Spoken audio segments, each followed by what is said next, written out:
The Australian equity market rebounded strongly in the June quarter, with the S&P 300 index total returns rising almost 17%.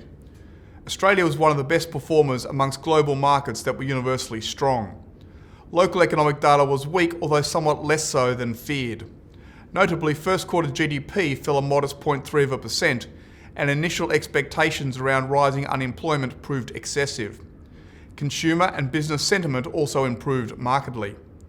The Australian government 10-year bond yield rose 11 basis points to close at 0.87%. The Australian dollar strengthened materially against the US dollar and is now trading modestly above pre-pandemic levels. Commodity prices were also generally improved, including oil, iron ore and gold. Looking at performance by sector, information technology was strongest, then consumer discretionary.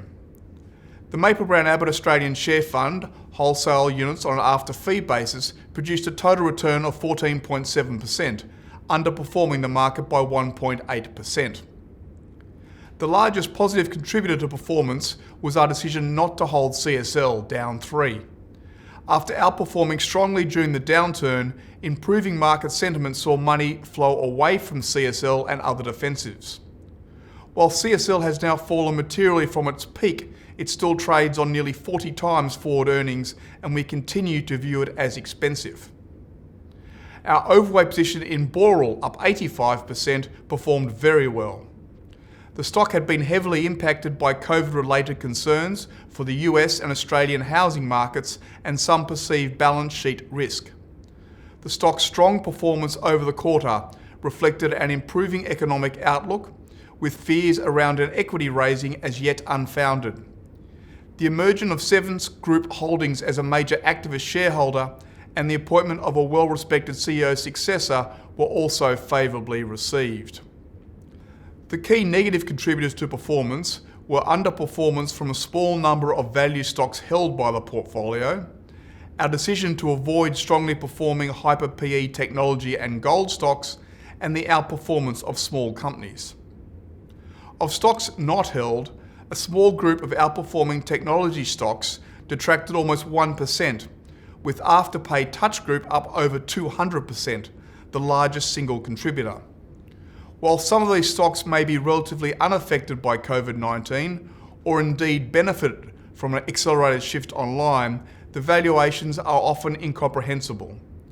As a group, they are trading on a forward PE of nearly 90 times. Our market continues to have pockets of significant overvaluation, unsurprisingly in the healthcare and tech-related spaces, but also general industrials. The stocks in these segments have benefited from exceptionally low interest rates being used to capitalise long-dated earnings in what are often opaque business models. There seem significant overlaps today with what we saw during the tech bubble, as well as the Nifty 50 period in the early 70s. Neither of these periods had happy endings for investors. Tech stocks globally have been a prime beneficiary of the current environment, some benefiting directly from a further switch to online activity, while others have been relatively untouched by the economic slowdown. For many of these stocks, not having to downgrade profits has been helpful. It is difficult to downgrade something you don't have. The Nasdaq has put on over 50% from its March lows to reach a new all-time high during June. We see a similar picture in Australia with the extended strong run of performance from the tech names, near doubling their market weighting over the last 18 months. Tech remains a valuation agnostic space. The stocks included in the chart have a market capitalisation of approximately $95 billion and earnings of $1.1 billion.